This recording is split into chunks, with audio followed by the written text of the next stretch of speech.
السلام علیکم ورحمۃ اللہ وبرکاتہ۔ اللہ جل شانہ کی ذات علی بڑی رحیم اور کریم ہے، اور میرا رب اپنے بندوں کو معاف کرنے کے لیے مختلف قسم کے بہانے ڈھونڈتا رہتا ہے، اور اللہ جل شانہ نے انسان پر اپنی رحمتوں کے سمندر جو بہائے ہیں ان میں سب سے بڑا موقع رمضان المبارک کا ہے۔ اور میں سمجھتا ہوں ہم بڑے خوش قسمت ہیں کہ اللہ جل شانہ نے ہمیں رمضان المبارک عطا فرمایا۔ اللہ کریم ہم سب کو اس مہینے کی برکتوں سے مالا مال فرمائے۔ آج میں آپ کے ساتھ ایک ایسے موضوع پر بات کرنے جا رہا ہوں جو شاید آپ کی زندگی بدل سکتا ہے، کہ رمضان کے یہ جو ایام ہیں اس کو اللہ جل شانہ کی ذات عالی 3 حصوں میں تقسیم کرتے ہیں۔ اس میں پہلے 10 دن جو ہیں یہ اللہ جل شانہ نے اس انسان کے لیے رحمت کی بارش بنا کر کے ان 10 ایام کو جو ہے وہ بھیجا ہے۔ پہلا عشرہ جو ہے وہ رحمت کا تو ہے، لیکن یہاں میرا سوال یہ ہے، کیا ہم واقعی ہی جانتے ہیں کہ یہ 10 دن کتنے اہم ہیں، اور ان میں کون سے اعمال وہ ہیں جو قرآن اور حدیث سے ثابت ہوں، اور ان سب سے بڑھ کر کے یہ کہ ان 10 دنوں کو ہم ضائع ہونے سے کیسے بچا سکتے ہیں۔ اگر آپ نے ابھی تک چینل کو سبسکرائب نہیں کیا تو ابھی کر لیں، اور بیل آئیکن ضرور دبائیں تاکہ آپ کو رمضان کی تمام ویڈیوز فوری طور پر مکمل مل سکیں۔ چلیے شروع کرتے ہیں۔ معزز سامعین، سب سے پہلے یہ سمجھنا ضروری ہے کہ رمضان المبارک کو 3 حصوں میں تقسیم کیا گیا۔ پہلا عشرہ یعنی پہلے 10 دن جن کو اللہ جل شانہ کی طرف سے رحمت کی بارش کا سبب بنا کر کے بھیجا گیا، کہ اس میں اللہ جل شانہ کی طرف سے رحمت برستی ہے، اور دوسرا عشرہ مطلب 11 سے 20ویں دن تک اس کو مغفرت کہا گیا، اور تیسرا عشرہ جو کہ آخری 10 ایام یا 9 ایام ہوں گے اس کو نجات یعنی جہنم سے خلاصی قرار دے دیا گیا۔ یہ تقسیم حدیث مبارکہ میں بیان ہوئی ہے۔ حضور اقدس صلی اللہ علیہ وسلم کا پاک فرمان ہے کہ رمضان کا پہلا عشرہ رحمت ہے، دوسرا عشرہ مغفرت ہے، اور تیسرا عشرہ جہنم سے آزادی ہے۔ یہ تقسیم ہمیں منظم طریقے سے عبادت کرنے میں مدد دیتی ہے، اور یہ ہماری سمجھ کو بہتر بناتی ہے، تو اس سے فائدہ ہمیں اٹھانا چاہیے۔ لیکن یہ نہ سوچیں کہ رحمت صرف پہلے 10 دن میں ہی ہے، ایسا نہیں ہے۔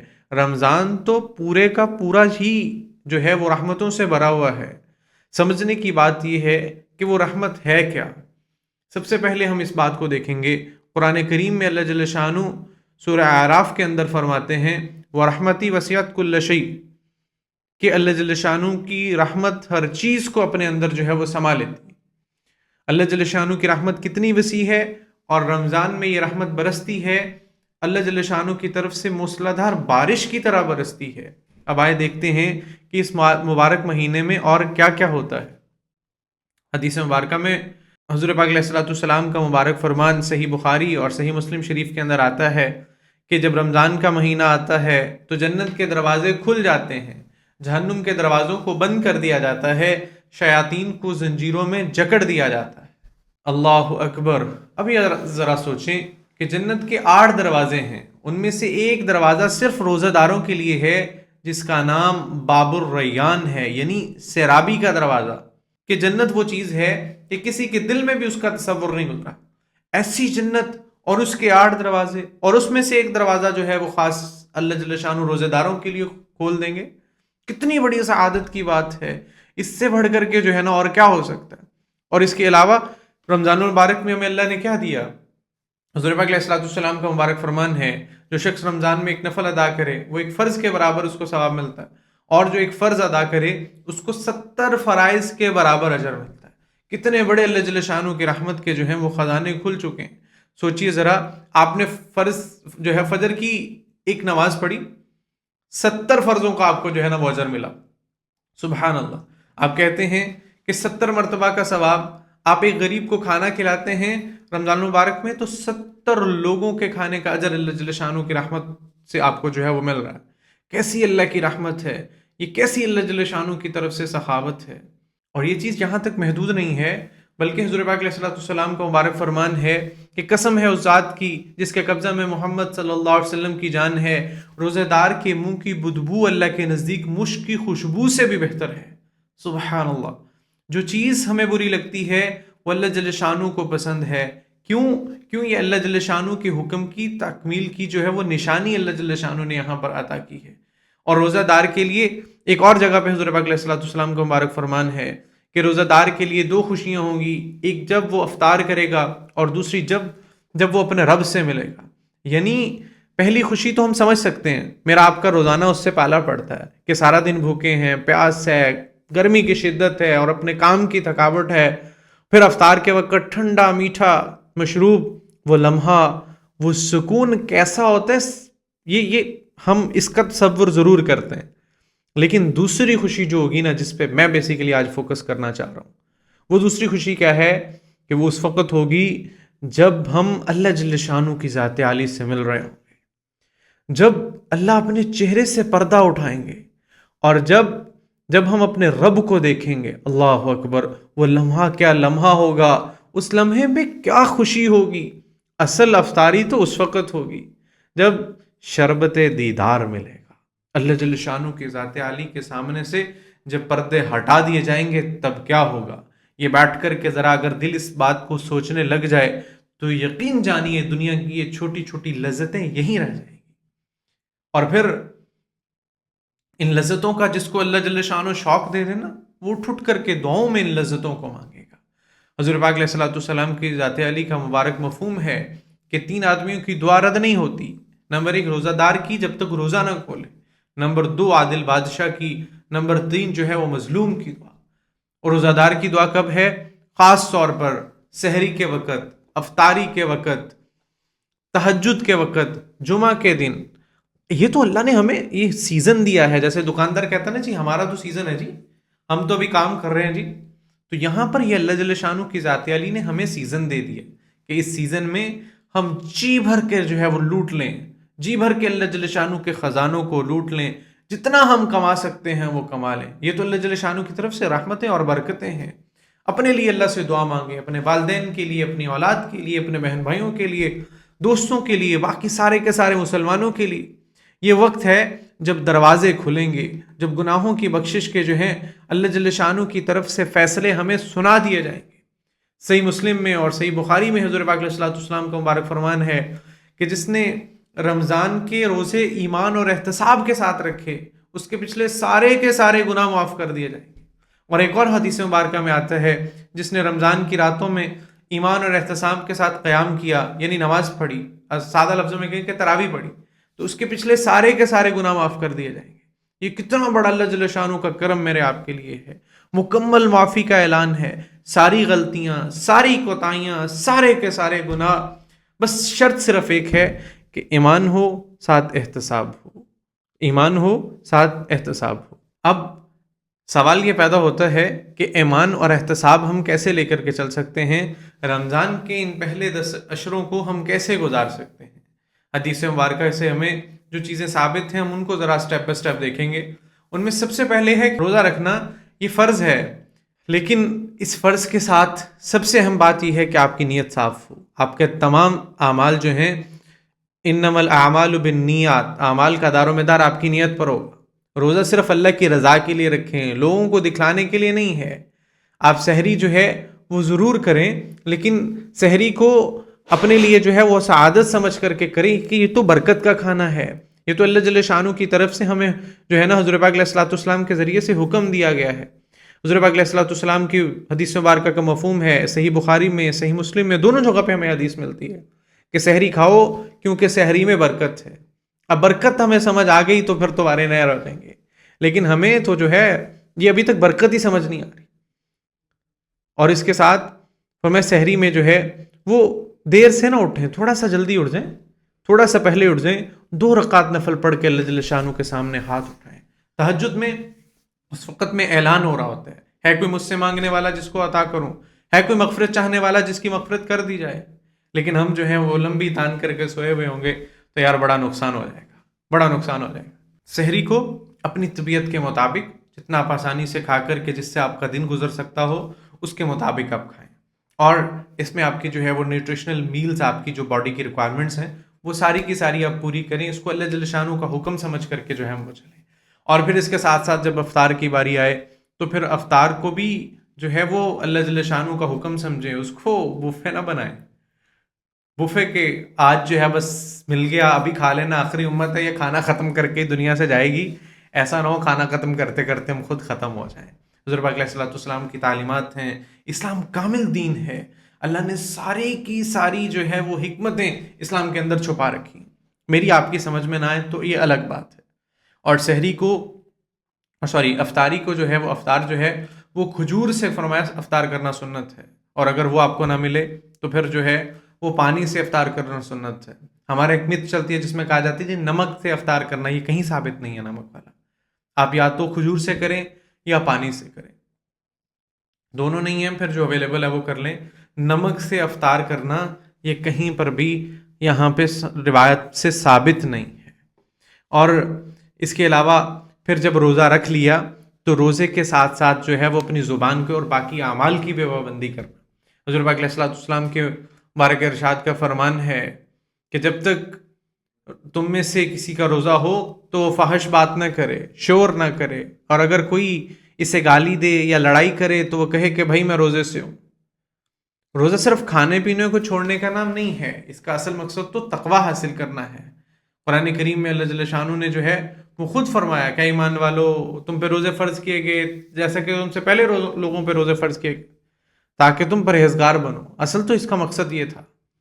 اور پھر اس کے ساتھ ساتھ جو ہے وہ قرآن پاک کی تلاوت کی پابندی کرنا. اللہ جل شانہ سورہ بقرہ میں فرماتے ہیں شہر رمضان الذی انزل فیہ القرآن ھدی للناس وبینات من الہدی والفرقان. رمضان وہ مہینہ ہے جس میں قرآن نازل کیا گیا لوگوں کی ہدایت اور رہنمائی کے لیے، جو کہ واضح دلائل ہے، حق اور باطل میں فرق کرنے والا ہے.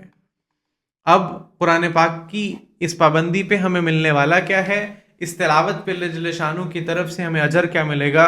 جب وہ اجر سامنے ہوگا تو یقین جانیں پھر جو ہے وہ دل تڑپے گا تلاوت کے لیے. ہم نے لوگوں کو دیکھا کہ ٹیک لگی ہوئی ہے اور اٹھ کے بیٹھنے کی طاقت نہیں ہے، آسرے پہ جو ہے ان کو بٹھایا جا رہا ہے، پھر بھی جو ہے وہ صبح و شام تلاوت کے اندر محو.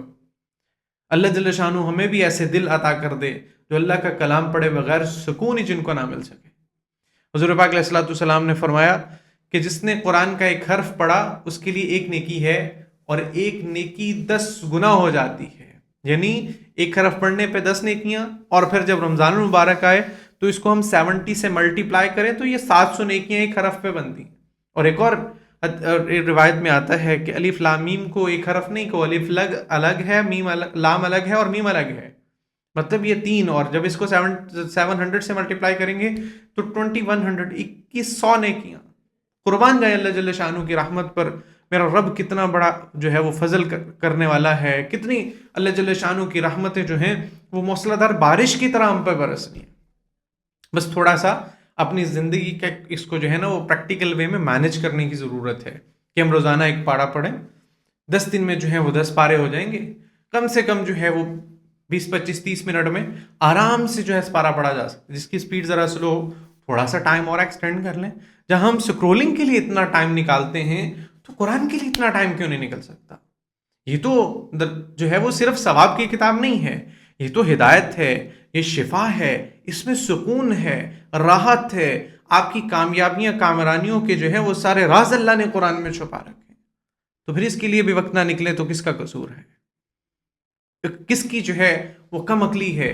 کس کے جو ہے وہ مقدروں کا ہارا ہونا ہم اس کو کنسیڈر کریں؟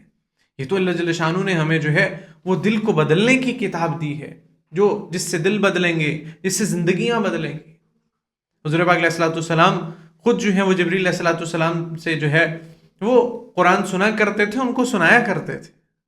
ہم آج کے وقت میں ہم لوگ کیا کر رہے ہیں؟ حضور پاک علیہ الصلوۃ والسلام کی حدیث مبارکہ کا مفہوم ہے کہ جس نے رمضان کی راتوں میں ایمان اور احتساب کے ساتھ قیام کیا اس کے پچھلے گناہ معاف ہو گئے. کہ جو تراویح کی رکعتوں میں نہیں وہ کر سکتے، آپ عام رکعتوں میں کھڑے ہو کے قاری صاحب کے پیچھے کھڑے وہاں سن لیں. تراویح میں کے بدلے میں ہمیں کیا ملنے والا ہے کہ جو شخص امام کے ساتھ نماز پڑھے یہاں تک کہ وہ فارغ ہو جائے تو اس کے لیے پوری رات کا قیام لکھی دے جائے گا. اور فرمایا ایک جگہ پہ آتا ہے کہ ایک سجدے پہ اللہ 1500 نیکیاں دیں گے. آپ 20 رکھتے ہیں، 40 سجدے ہو گئے تو 60,000 نیکیاں آپ کی جو ہیں وہ ایک دن کی جو ہے وہ تراویح کی اس پہ بنیں گی. باقی قرآن کو سننے کا اجر، جیسے ابھی ہم نے پہلے بات کر چکے ہیں کہ ایک حرف کے بدلے 700 ہوگا. روزانہ ایک پارہ بھی پڑھے تو کتنے حروف ہیں، اس پہ کتنی نیکیاں ہیں. کبھی بیٹھ کر کے ذرا اس کا حساب تو لگائیں. مسجد میں جا کر کے ہم تراویح پڑھیں، اور اس کے بعد جو ہے عمومی طور پر تراویح کے بعد ہمارے ہاں شغل میلوں میں لگ جاتے ہیں کہ جی کرکٹ کھیل لیں اور جو ہے یہ ٹائم پاس کر لیں. رمضان اللہ نے اس مذاق کے لیے نہیں دیا، کرکٹ میلوں کے لیے اللہ کی قسم اللہ نے رمضان نہیں دیا. یہ تو رحمتوں برکتوں کا مہینہ ہے، یہ تو اللہ جل شانہ کی رحمت کو جو ہے وہ لوٹ لینے کا مہینہ ہے. ہم کن چکروں میں پڑ گئے؟ ہم کہاں پر جا کر کے نوجوان جو ہے وہ آج کا وقت ضائع کرنے والا بن گیا کہ جی فلڈ لائٹ ٹورنامنٹ ہیں اور تراویح کے ٹائم کو چھوڑ کر کے ہم کرکٹ میں لگ گئے، ساری رات وہاں کرکٹ کھیلیں گے. پھر جو ہے وہ رات کو جی 2 بجے سویا تھا، سحری نہیں کی، تھکاوٹ کی وجہ سے آنکھ نہیں کھلی، لہذا روزہ ہی قضا ہو گیا. استغفر اللہ. اس سے بڑی کم عقلی، اس سے بڑی نحوست اور کیا ہو سکتی ہے؟ یہ گناہوں کا وبال نہیں ہے تو اور کیا ہے؟ اس لیے خود بھی اور اپنے دوستوں کو بھی اس بات پہ سمجھائیں کہ اللہ نے رمضان ہمیں یہ ضائع کرنے کے لیے نہیں دیا. رمضان ان چیزوں کے لیے نہیں ہے. رمضان تو اللہ جل شانہ کی رحمت کو پا لینے کا نام ہے. حضور پاک علیہ الصلوۃ والسلام نے فرمایا کہ ہمارا رب تعالیٰ ہر رات آسمان دنیا پر نازل ہوتا ہے. جب رات کا آخری تہائی حصہ باقی رہ جاتا ہے تو اللہ جل شانہ فرماتے ہیں کہ کون ہے جو مجھ سے دعا کرے میں اس کو قبول کروں، کون ہے جو مجھ سے سوال کرے میں اسے دے دوں، کون ہے جو مجھ سے مغفرت طلب کرے میں اس کو معاف کر دوں. یار جب میرا رب خود پکارتا ہے کہ کون ہے جو دعا کرے اور ہم سو رہے ہوں تو کیا کہنے پھر ہماری کم قسمتی کے. یہ تو موقع ہے اللہ جل شانہ کی ذات عالی سے اللہ کے خزانوں کو پا لینے کا موقع ہے، خزانوں کو لوٹ لینے کا موقع ہے. اٹھیں. آپ جب بھی سحری کے لیے اٹھتے ہیں، منہ تو آپ نے ویسے ہی دھونا ہے، برش کرنا ہے، وضو کر لیں، 2 رکعت نفل جو ہے وہ تہجد کی نیت سے پڑھ لیں، اللہ جل شانہ کے سامنے مانگ لیں، اللہ جل شانہ سے مناجات کریں، اپنے دکھ اس رب کے سامنے رکھنا شروع کر دیں. یقین جانیں وہ آسمان سے سارے سکھ آپ پر بارش کی طرح برسا دینے پہ قادر ہے. اس سے ذرا لو لگا کر کے تو دیکھیں، اس ذات عالی کو ذرا پا کر کے تو دیکھیں کہ کہاں سے کیا ملنے والا ہے. ہم نے تو اللہ جل شانہ کے خزانوں سے لینا بھی اپنی چھوٹی عقلوں کے مطابق شروع کیا ہوا. ہم اللہ جل شانہ کی رحمت کے مطابق اللہ سے نہیں مانگ رہے، اللہ جل شانہ کے خزانوں کے مطابق اللہ سے نہیں مانگ رہے. ہم تو صرف مانگ رہے ہیں کہ جی میری اتنی انکم ہے اور میں اس سے جو ہے نا یہ اتنی سی چھوٹی گاڑی لے سکتا ہوں، لہذا میں نے اس کے مطابق پلان کرنا ہے. نہیں یار، مانگو رب سے، خواہشات کو حاوی نہیں ہونے دو، لیکن میرے رب کی قدرت کو تو ذہن میں حاوی رکھو. وہ تو اپنی قدرت کے مطابق دے سکتا ہے، تو اس کی قدرت کے مطابق مانگ. اب آپ جو ہے دنیا کے کسی بڑے عہدیدار کے پاس جائیں اور جا کر کے اسے کہیں جی آپ سے جو ہے نا میرا کام ہے کہ مجھے جو ہے آپ فلاں جگہ سے 5 روپے دلوا دیں، تو وہ کہے گا یار کیا مذاق کرنا ہے، کم سے کم میرے مطابق تو مجھ سے مانگو. تو اللہ جل شانہ کی ذات عالی تو ورا الورا ذات ہے، وہ تو بادشاہوں کا بادشاہ ہے، شہنشاہوں کا شہنشاہ ہے. اس ذات سے بھی جو ہے وہ چھوٹی عقل سے مانگا جائے تو یار پھر کیا کہہ سکتے ہیں. یہ ہماری کم نصیبی ہے، یہ ہماری کم قسمتی ہے. اور پھر اس کے ساتھ ساتھ افطار پہ اللہ جل شانہ کی طرف سے کیا ملنے والا ہے، روزہ دار کو کیا ملے گا اور روزہ افطار کرانے والے کو کیا ملے گا، اس پر تو کبھی میرا آپ کا ذہن ہی نہیں گیا. حضور اکرم صلی اللہ علیہ وسلم کا فرمان ہے کہ جس نے کسی روزہ دار کا روزہ کھلوایا اس کو بھی روزہ دار کا روزہ رکھنے جیسا ہی اجر ملے گا، اور روزہ دار کے ثواب میں اللہ جل شانہ کوئی کمی نہیں کریں گے. سوچے ذرا کہ پورا ثواب بغیر روزہ رکھے، اور پھر حضور پاک علیہ الصلوۃ والسلام نے اور زیادہ آسانی فرما دی کہ اللہ اس شخص کو میرے حوض سے سیراب کرے جس نے کسی روزہ دار کو ایک کھجور، ایک گھونٹ دودھ اور ایک گھونٹ پانی سے افطار کرا دیا. اللہ اکبر کبیرہ. کہ دیکھیں دسترخوان کی ضرورت نہیں ہے، ایک کھجور ہو، ایک گلاس پانی کا ہو، ایک گلاس دودھ لسی کا ہو، ٹھیک ہے، اس پر بھی اللہ جل شانہ جو ہے وہ مکمل جو ہے وہ اجر دے دینے پہ جو ہے انسان پر قادر، انسان کو اجر دے دینے پر قادر ہے. گھر میں کسی کو افطار پہ نہ بلائیں، مسجدوں میں افطاریوں کا انتظام نہ کریں اگر اتنا مال نہیں دیا تو. غریب پڑوسی کو تو کھانا کھلا سکتے ہیں، مسجد میں کہیں پانی کی فراہمی تو آپ کر سکتے ہیں نا. مدینہ منورہ میں ایک بزرگ تھے، وہ عصر کے بعد مسجد نبوی میں لوگوں کو پانی کے گلاس بھر بھر کے وہاں پہ حاجیوں کو دیا کرتے تھے. تو ان سے پوچھا کہ بھئی یہ کیا ہے؟ تو فرمانے لگے میرے پاس مال نہیں ہے کہ دسترخوان بچھاؤں، لیکن حضور پاک علیہ الصلوۃ والسلام نے فرمایا کہ ایک گلاس پانی سے بھی پورا اجر ملتا ہے، تو میں تو اس جو ہے حکم پر عمل کرنے کی نیت سے یہ سارا کچھ کرتا پھر رہا ہوں. یہ ہے دین کہ جس نے امیر اور غریب دونوں کے لیے جو ہے وہ یکساں مواقع پیدا کیے کہ بس لو اللہ جل شانہ کی ذات عالی سے لگی ہوئی ہو، ساری چیزیں آسان ہو جائیں گی.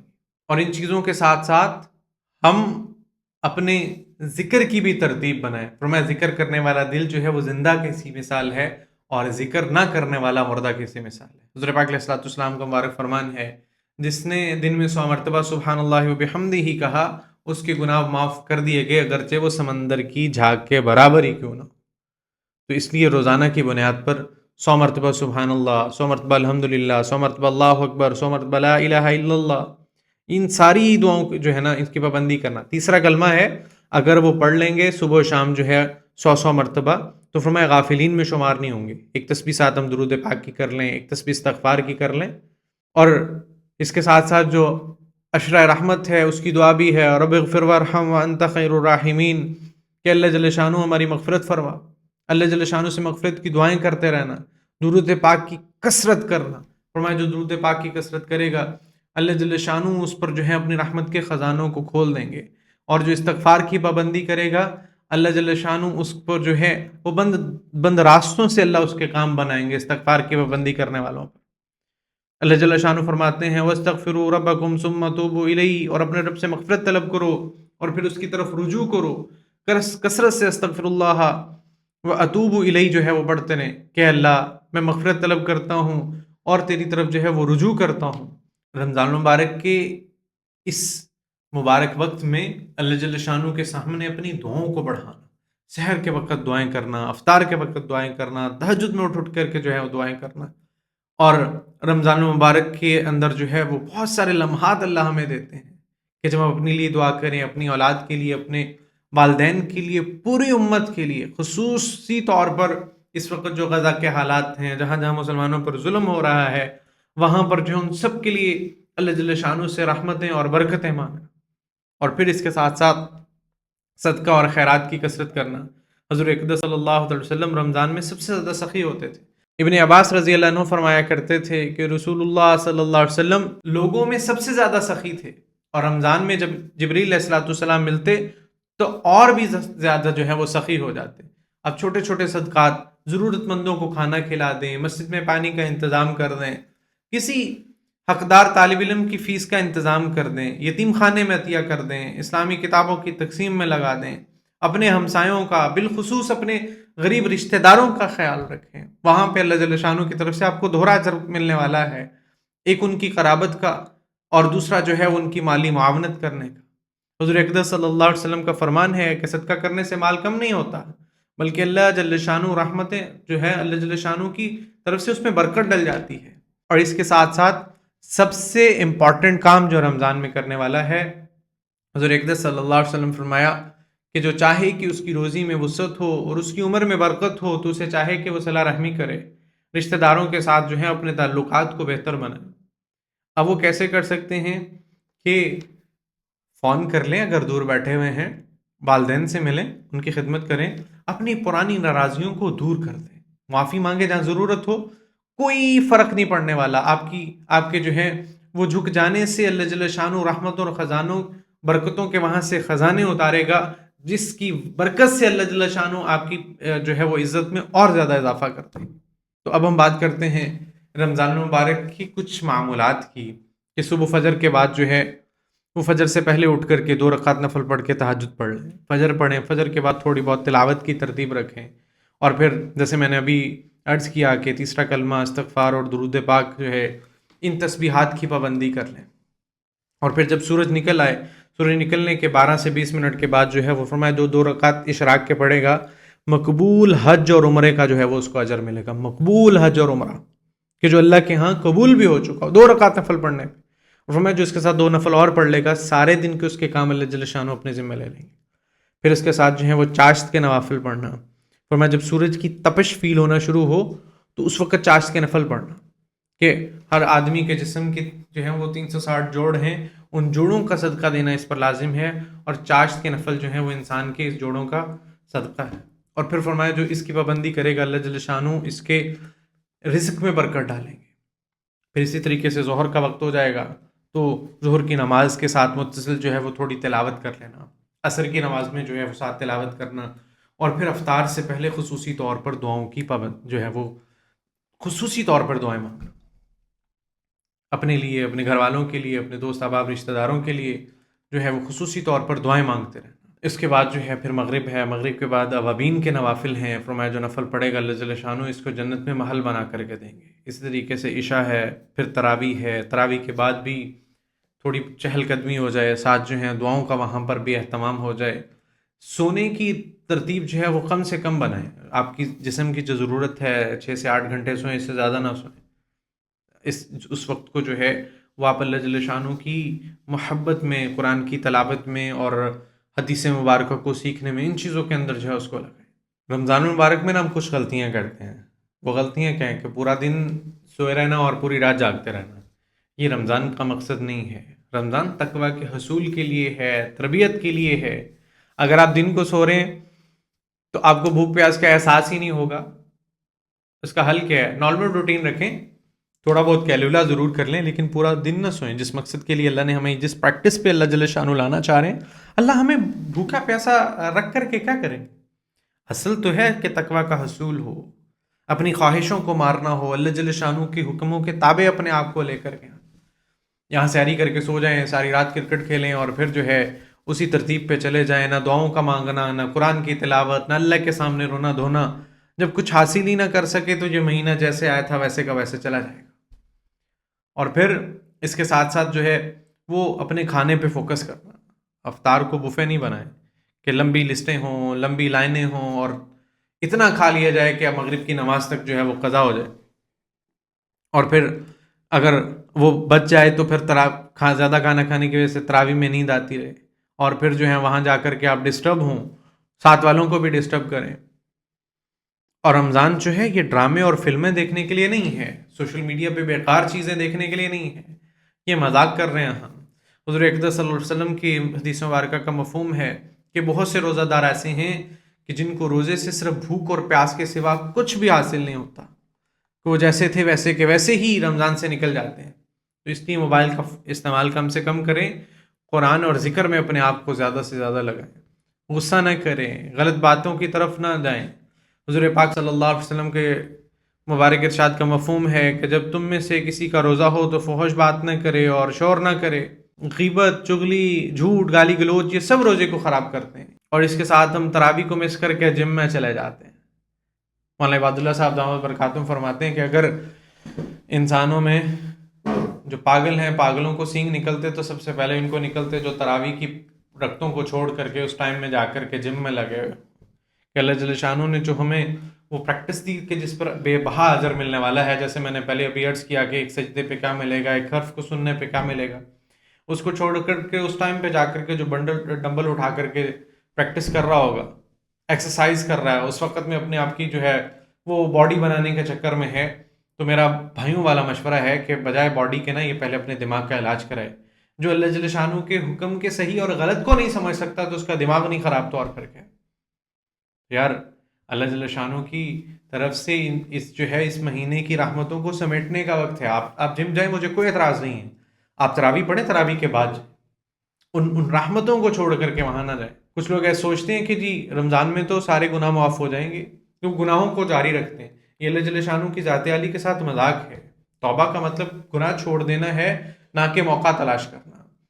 سچی توبہ، پختہ عزم جو ہے، یہ ایسا کر لیں کہ آج کے بعد جو ہم گناہوں کی طرف نہیں جائیں گے۔